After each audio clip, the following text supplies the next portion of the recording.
về ăn với tôi mong là khi để rồi nhau người đại cao người lúc đó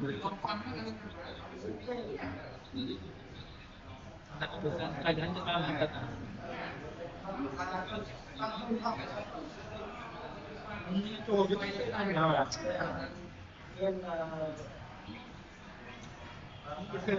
chúng ta đây chị rồi anh phải cho lát qua đây đi tăng kéo lát chân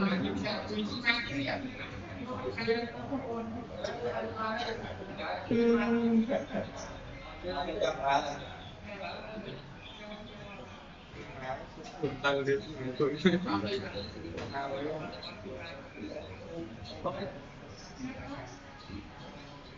chúng tôi khoan hầu lên búp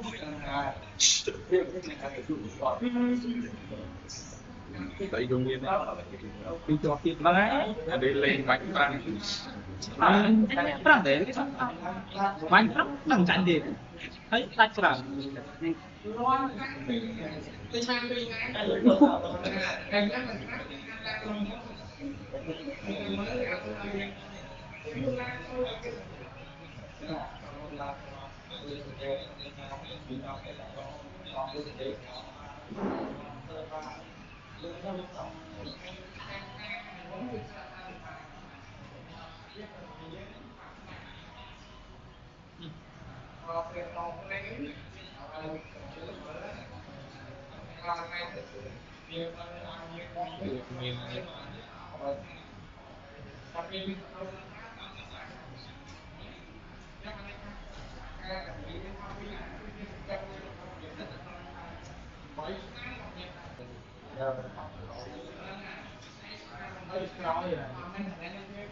con